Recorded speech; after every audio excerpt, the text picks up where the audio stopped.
She disappeared, and the first thing most men do is exactly what destroys any chance of turning the tables. They chase after her. They text. They try to understand. They try to solve things. And without realizing it, they put themselves in the worst possible position. Now let me tell you something that might bother you. It wasn't her disappearance that put you at a disadvantage. It was your reaction. Because in the real world, not the ideal world, attention is power. And whoever gives attention without control gives power along with it.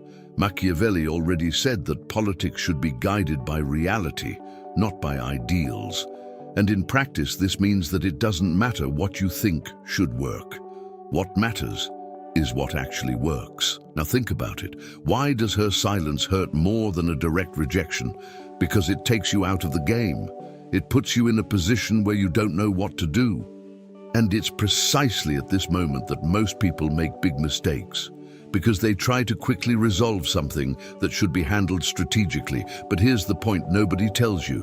When a woman pulls away, she's not just pulling away, she's observing, measuring, testing, and how you react completely defines what happens next. You can increase in value or disappear from her mind altogether. There's no middle ground, and this is where everything changes. Because there's a completely different way to deal with it, a way that most people ignore, but that completely transforms the dynamic. A way based on control, silence, time, and positioning. It's not about manipulating, it's about understanding the game that's already happening, even if you don't realize it. And from now on, you'll see exactly what's behind this kind of situation. And most importantly, what you should never do again when it's over. If something inside you awakened while listening, don't ignore that feeling. This channel isn't about videos, it's about memories. Remember who you were before the fear, before the exhaustion, before the silence. Each new video here is a different reflection of your own soul, an invitation to understand what the world never taught you. The power you seek outside has always been within you. If you feel that this journey speaks to what lives silently within you, sign up now. Not to follow yet another creator, but to reconnect with something the world tried to make you forget. Because here, every word was made to heal, each reflection to awaken, and each video serves as a reminder you are not alone on the path back to yourself. Click on subscribe and turn the algorithm into a daily reminder of who you really are. He's felt it before, that strange emptiness when a message goes unanswered, when the person who once seemed interested simply disappears as if they never existed. And the curious thing is that it's not the hatred that hurts the most. It's not the explicit rejection nor a heated argument. It's the silence, it's the contempt. It's as if suddenly he ceases to exist in her mind, and that hurts because it strikes at something deep, the human need to be seen, recognized, validated. But here comes a truth that few dare to face. The real world doesn't operate based on ideal feelings, but on power dynamics. That's exactly where Machiavelli's logic comes in, a politics guided by reality, not by ideals. When someone ignores you, they're not just distancing themselves, they're repositioning the game. And without realizing it, many men panic because they confuse absence with definitive loss, when, in fact, it's often just a silent test. A test of value, of posture, of emotional control. And it's at that moment that everything begins to take shape. Now notice something interesting. When someone hates you, there's still emotion there. There's energy, there's attention. But when someone ignores you, you're relegated to limbo. It's as if you're irrelevant. And in the human game, whether you like it or not, irrelevance is the worst possible position. That's why contempt hurts more than hate. Because hate keeps you on the radar, but contempt removes you from the map. And here's another essential point that few understand. Perceived value is never fixed. It's built through behavior. How he reacts to her silence will define whether he rises or falls in her perception. This is where the concept of appearance of virtue comes in, not in a moral sense, but a strategic one. Sometimes it doesn't matter what he feels inside. What matters is what he shows.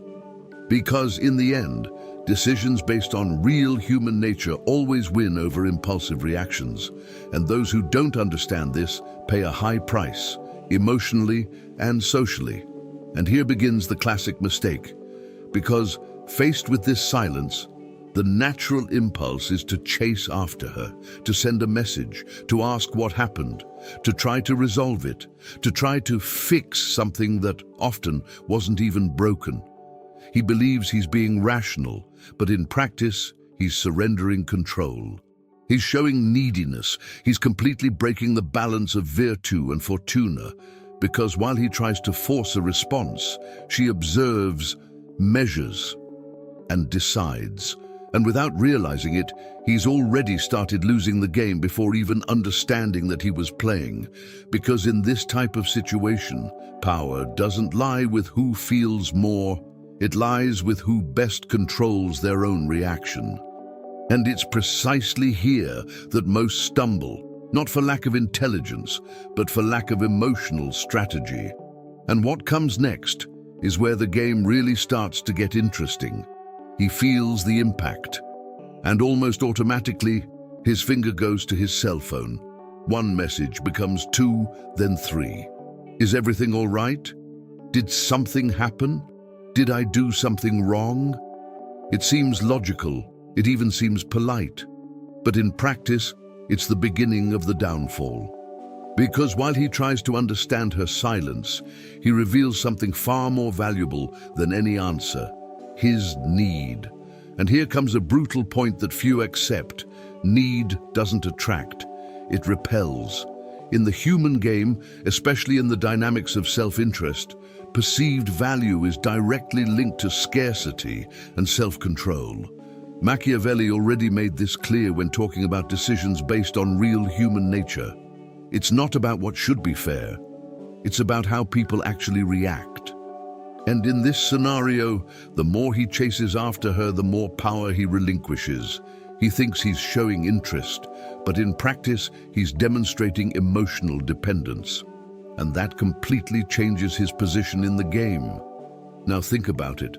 If someone disappears and, instead of space, receives pressure, what happens? The natural tendency is to distance themselves even further. It's like trying to hold sand in your hand. The more force you use, the faster it slips away. And this is where the concept of calculated use of force comes in.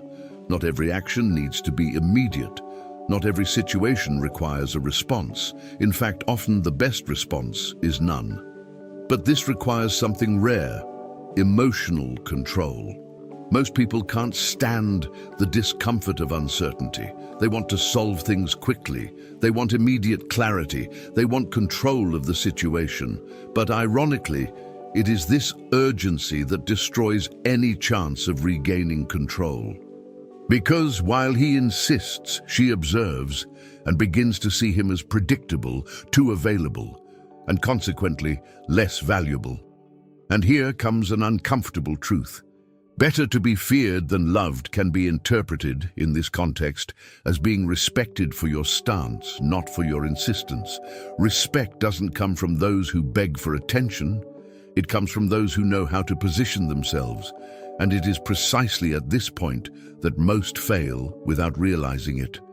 Because they don't understand that the attention game is silent, subtle, and profoundly strategic. They believe that persistence solves everything, when in reality, it only reveals emotional weakness.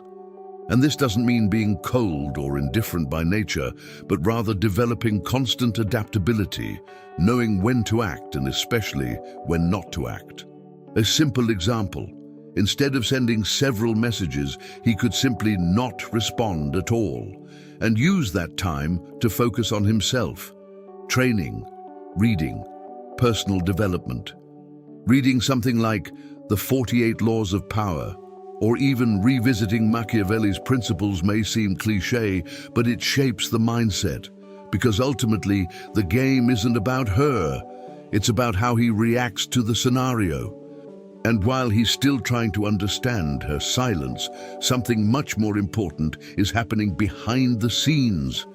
Something that defines who is truly in control of this dynamic. He hasn't realized it yet, but all of this was never about messages.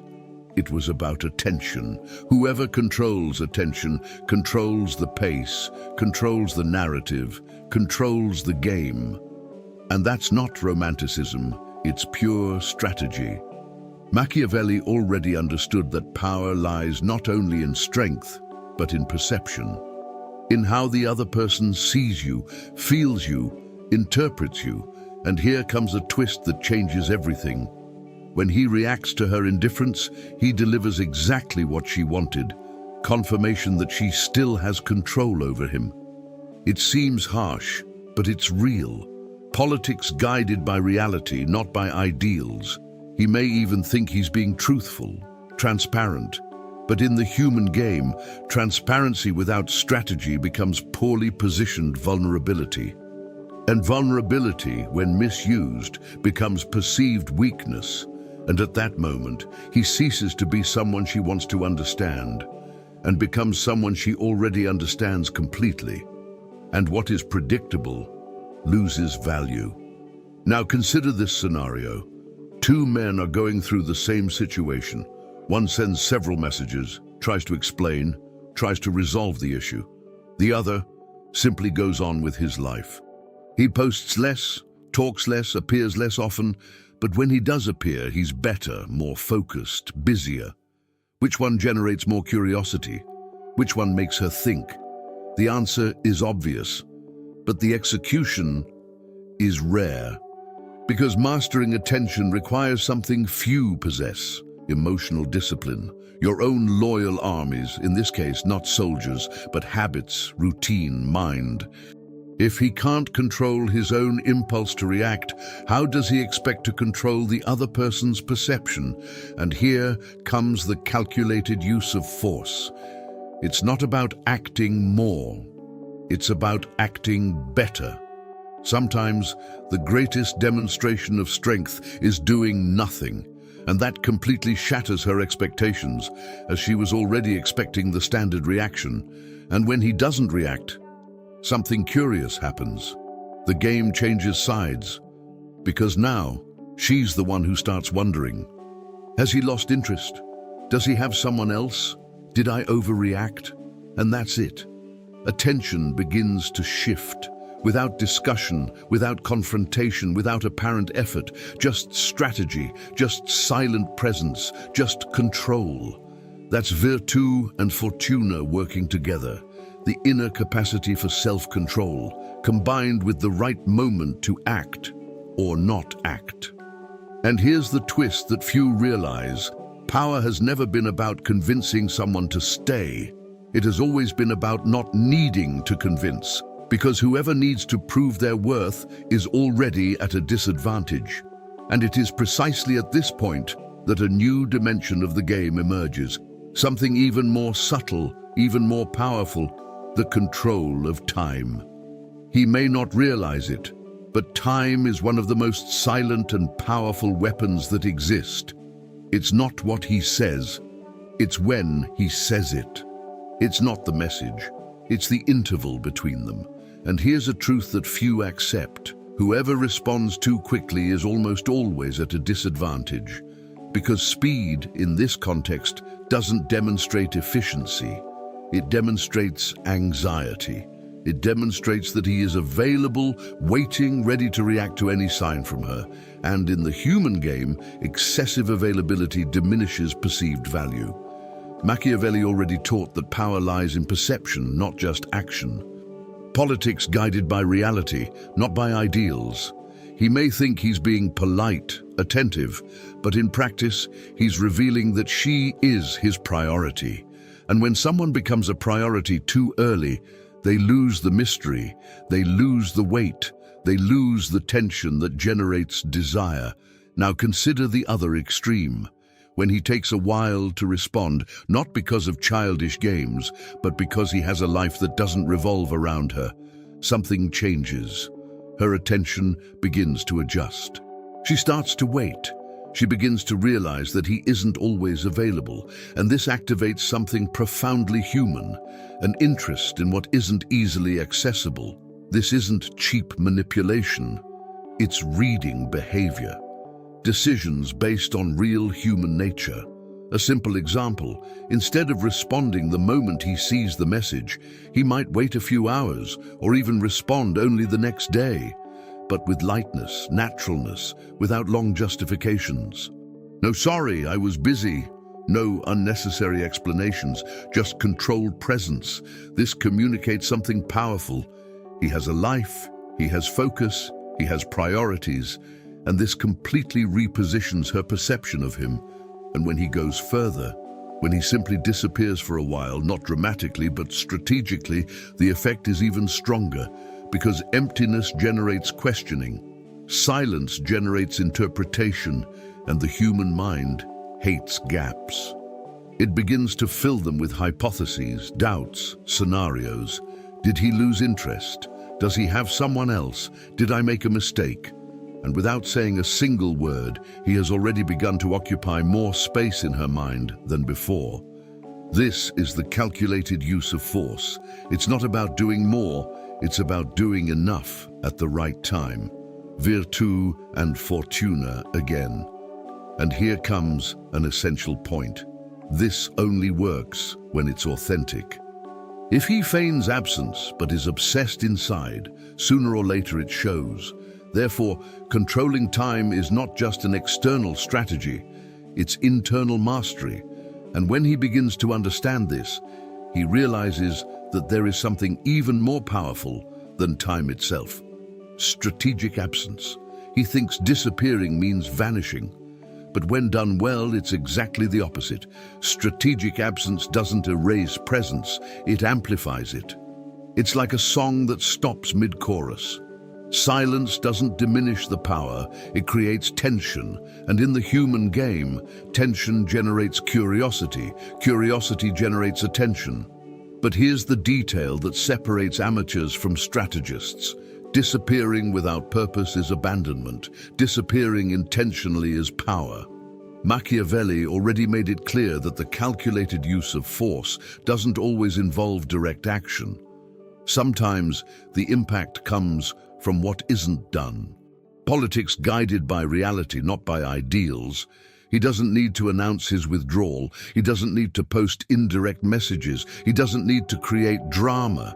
He simply ceases to be available. And this, when it comes from someone who has already demonstrated value, creates an almost magnetic effect, because what disappears without explanation remains in the mind.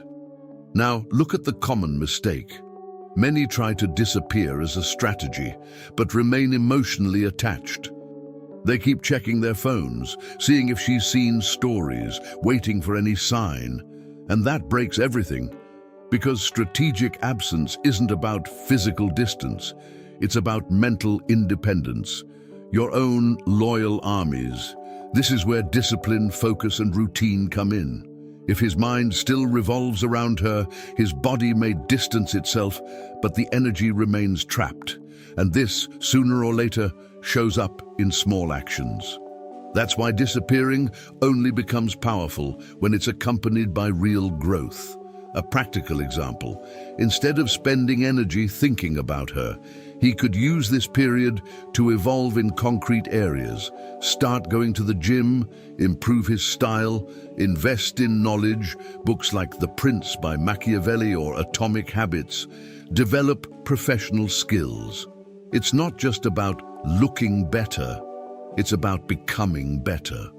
Because then, when he reappears, if he reappears, the difference is visible. And that's exactly what transforms absence into presence. Because now he's not the same anymore. He's no longer trying to be noticed. He naturally attracts attention. And here's a crucial point. Strategic absence plants a silent seed in her mind, a doubt, a question, a what if. And that's much more powerful than any direct attempt to get attention. Because while words can be ignored, absence is felt.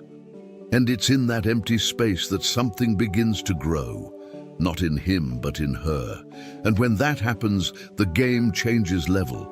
Because now it's no longer about him reacting, it's about her starting to think.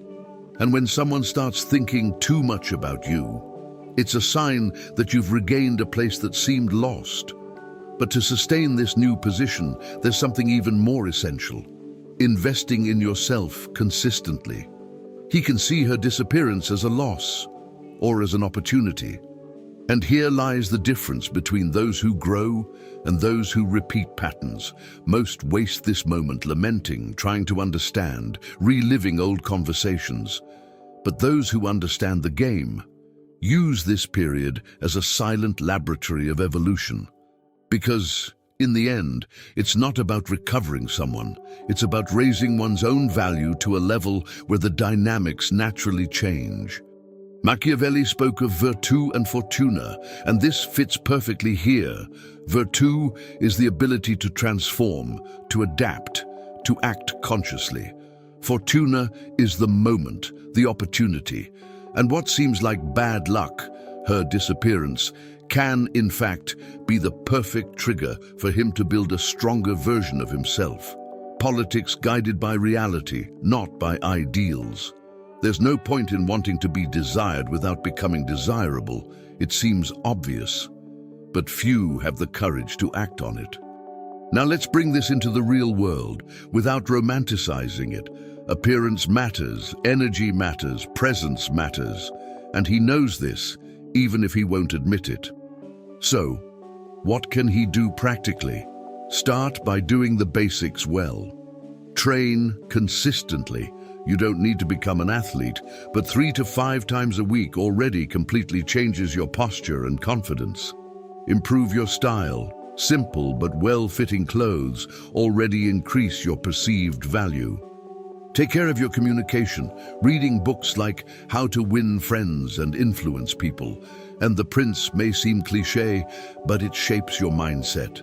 And here's another point: developing skills. This could be learning English, improving professionally, studying investments, because value isn't just appearance, it's a combination.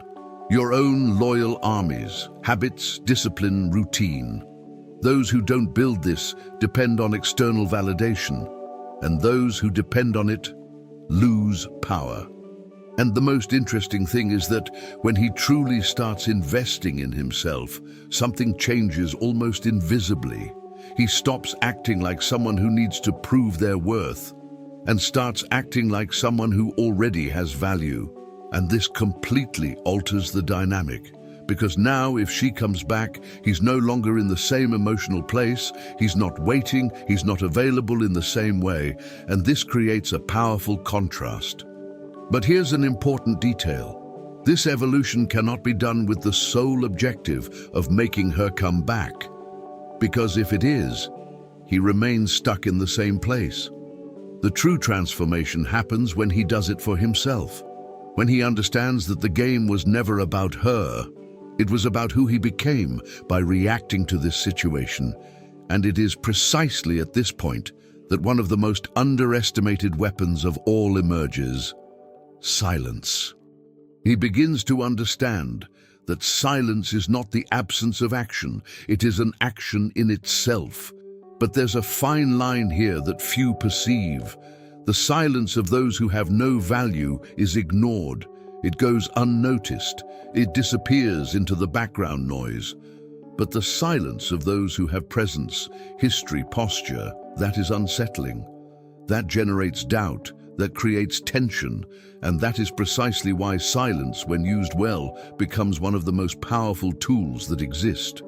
Machiavelli already spoke about the appearance of virtue, not in a moral sense, but a strategic one.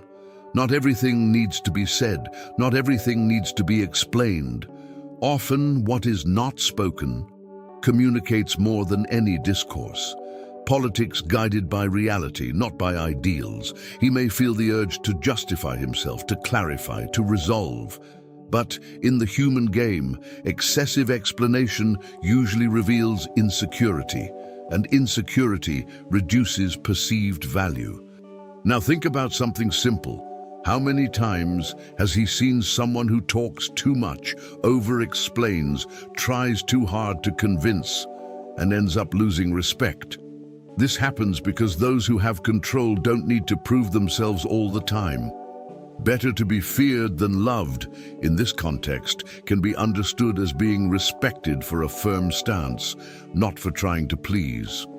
Silence, when it comes from someone who knows their own worth, creates a space where the other person begins to project.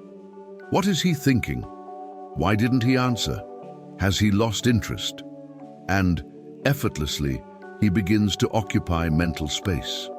This is the calculated use of force. It's not about direct confrontation.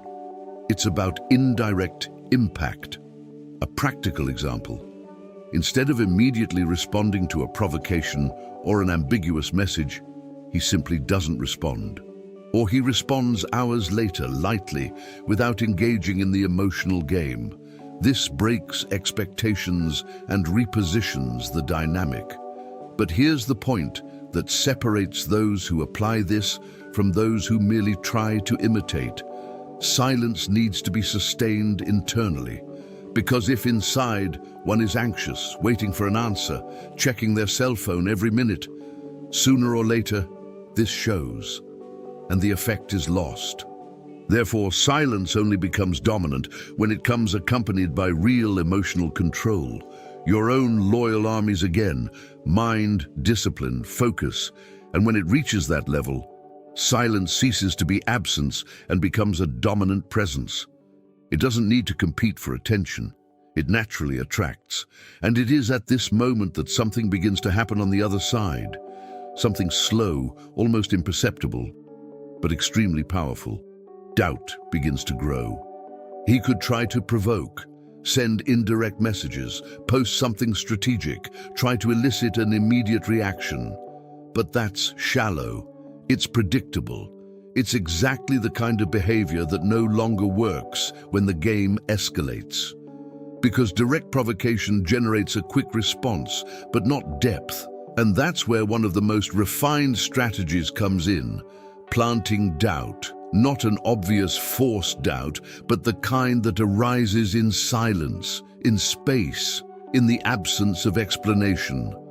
Machiavelli understood that decisions based on real human nature depend on the control of perception, and the human mind, when it has no answer, creates, interprets, fills in the gaps. Politics guided by reality, not by ideals.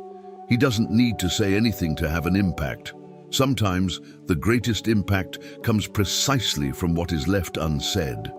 Now imagine the scene. Before, he was predictable. He responded quickly, was always available, always trying to maintain the connection. Suddenly, he changes. He doesn't disappear dramatically, but he's no longer there as before.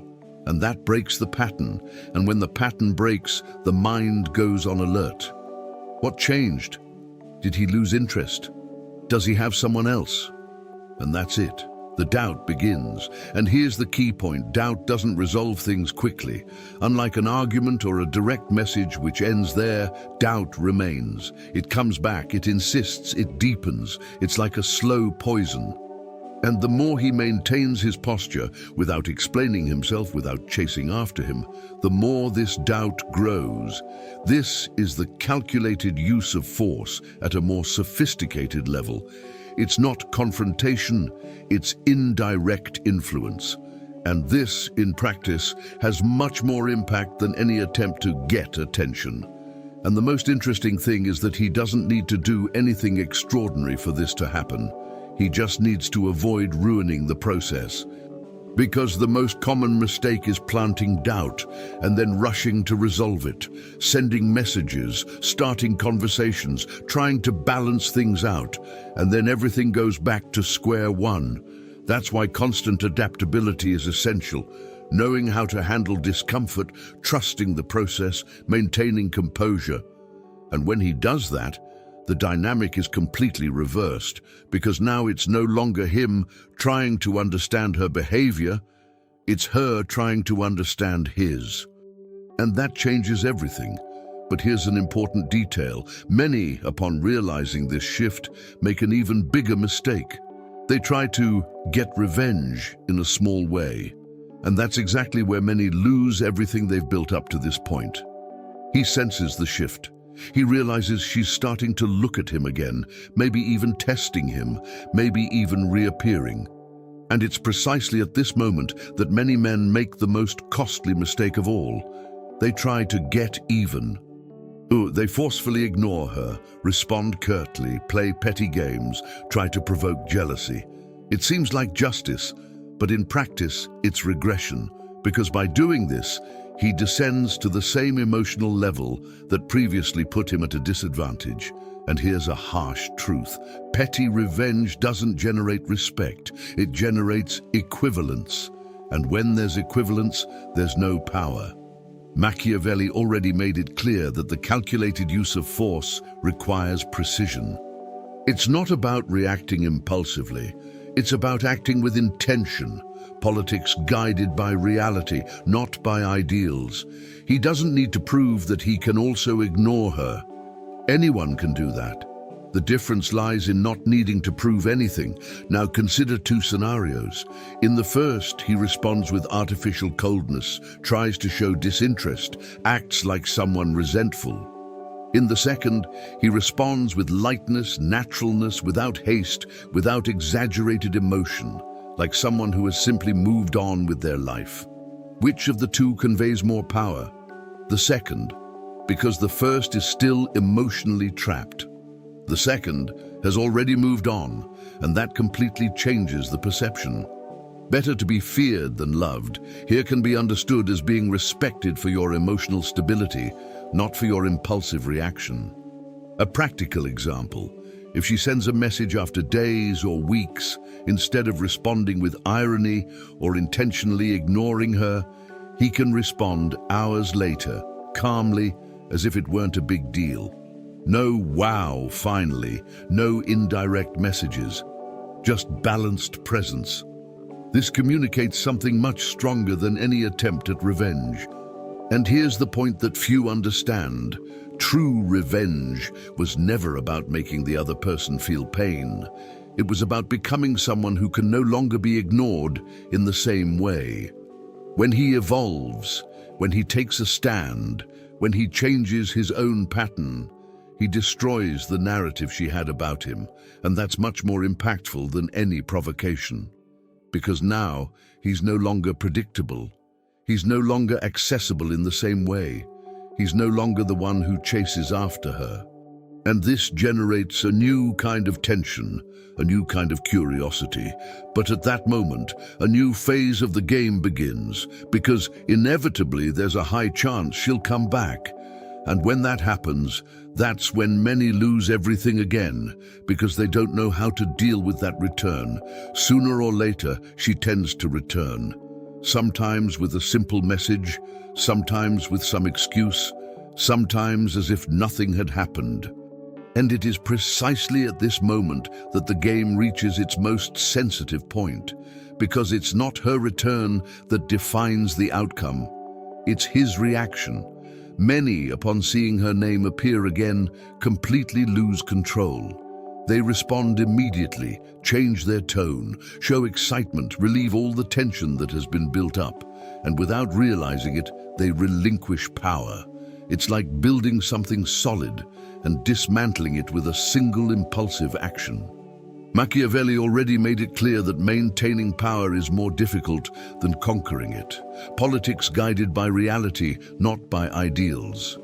He may even feel the urge to respond quickly, to pick up where they left off. But it is precisely this urge that needs to be controlled, because at that moment, everything is being observed. Now imagine the difference between two behaviors. In the first, he responds immediately, starts a conversation, tries to re-engage, shows that he is still there, available. In the second, he responds calmly, in his own time, lightly, without demonstrating that it was a big deal. without excessive questions, without trying to delve too deeply too quickly, just a balanced presence. Which of the two retains value? The second, because it communicates something essential. He wasn't expecting it. He didn't stop his life. He doesn't depend on that contact, and this completely repositions the dynamic, calculated use of force. Sometimes the strength lies in not rushing, in not giving in to anxiety. A practical example: if she sends, "Hi, long time no see," he doesn't need to engage in the emotional game. He can respond hours later with something simple, light, without any pressure, without justifying his absence, without demanding hers, just presence, controlled. And here's a point many ignore. Her response isn't a guarantee of genuine interest. Often, it's just curiosity, boredom, a test. That's why decisions based on real human nature are fundamental. He can't assume, "This time it will work." He observes. He evaluates, he maintains his composure, because whoever loses control at that moment returns exactly to where they were before, and everything starts again, only now with even less value. That's why constant adaptability is essential. Knowing how to read the moment, adjusting behavior, maintaining balance, and when he manages to do that, something even stronger begins to happen. Because it's no longer about an isolated interaction, it's about a pattern of behavior. A pattern that defines who is truly in control of this dynamic. And that's exactly where an even more refined level comes in: controlled indifference. He begins to realize that it's not about ignoring for the sake of ignoring, but about choosing. Choosing when to speak, when to respond, when to disappear. And that changes everything, because controlled indifference isn't emotional coldness. It's strategic awareness. It's knowing that not every interaction deserves energy, not every message needs an immediate response, not every moment requires presence. Machiavelli already taught that politics guided by reality, not by ideals, requires reading the scenario. It's not about being good or bad, it's about being effective. And here's an essential point: whoever reacts to everything becomes predictable. Whoever chooses when to react becomes interesting. And interest in the human game generates attention. Attention generates value. And value completely changes the dynamic. He's not being cold, he's being selective. And this, when well applied, creates a much stronger presence than any constant attempt to please. Now consider the difference between someone who always responds to everything, at any time, and someone who responds when it makes sense, when they want to, when they decide to. The first conveys availability, the second conveys autonomy, and autonomy is one of the clearest forms of perceived value. Better to be feared than loved here can be understood as being respected for your independence, not for your constant presence. A practical example: she sends a more emotional message, trying to start a deep conversation.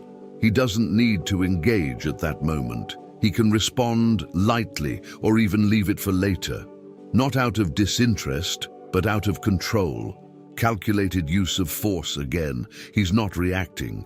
He's choosing, and this constant choice, over time, builds a much more solid image than any impulsive response.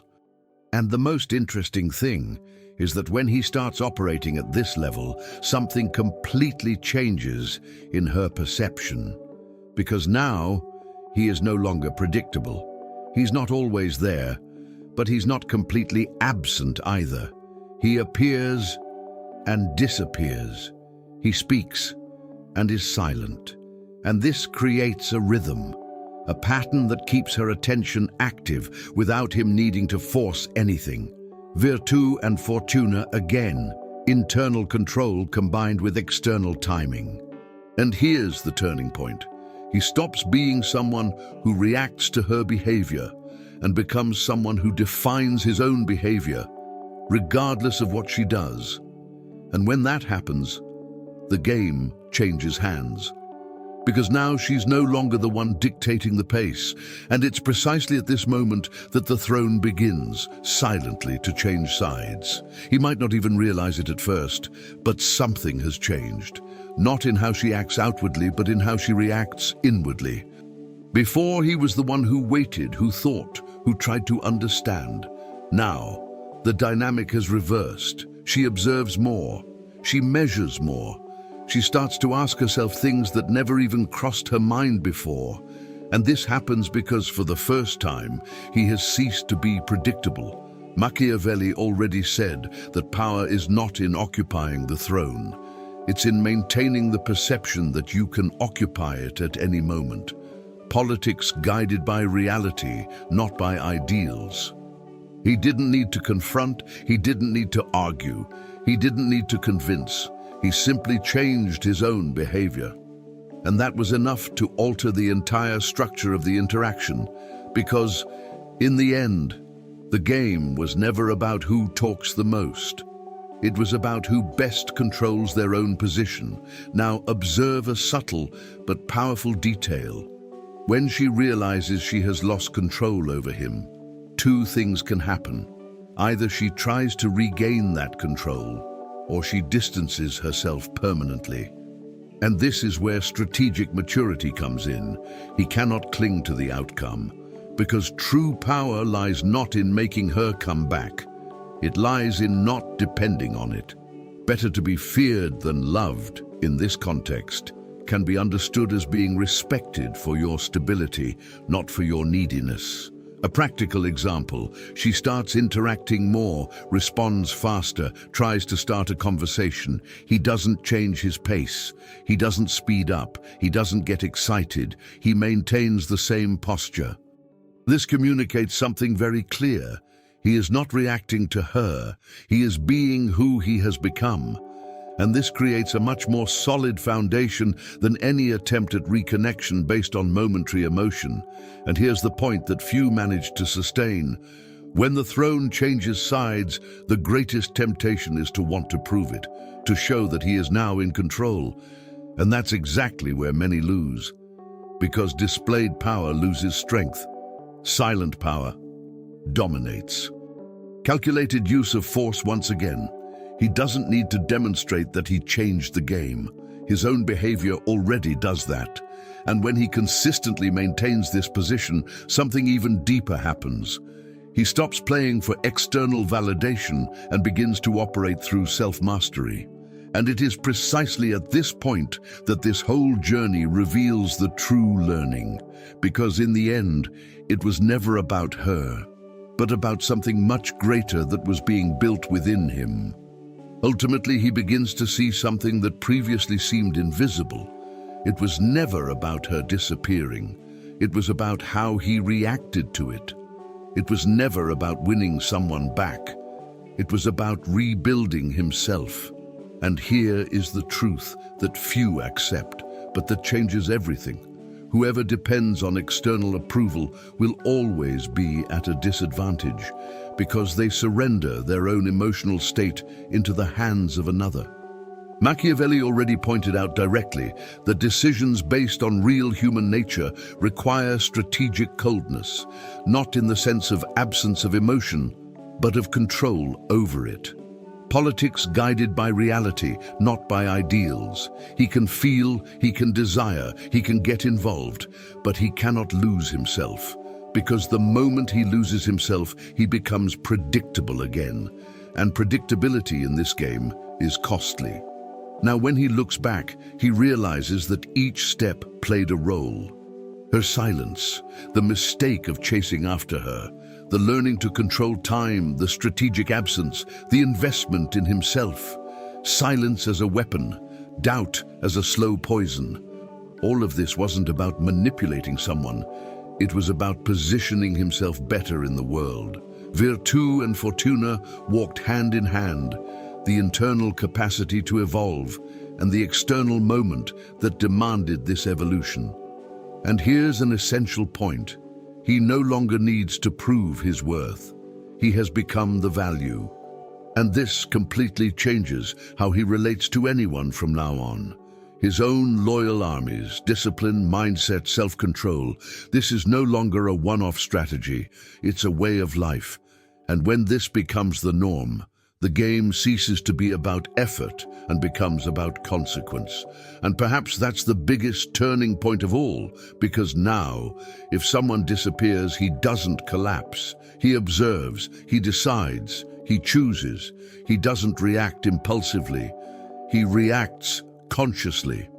Constant adaptability. He understands that not every connection is meant to last, not every absence is a loss, not every return is an opportunity. And this brings something worth more than any external validation: freedom. Freedom from dependence, freedom to choose, freedom to leave any dynamic that doesn't make sense.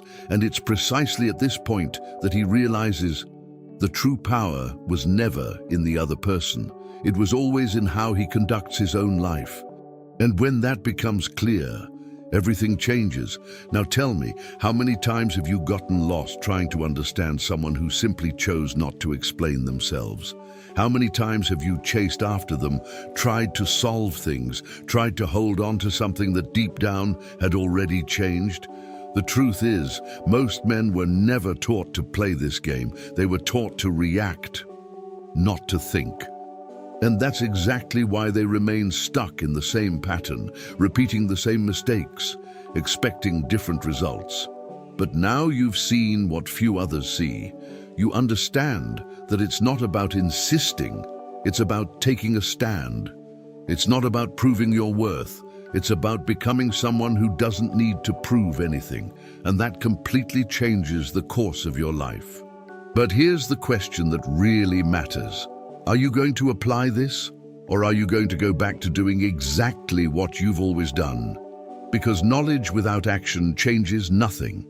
Knowing that silence has power is useless if you continue to react impulsively. Understanding that time influences perception is useless if you respond with anxiety.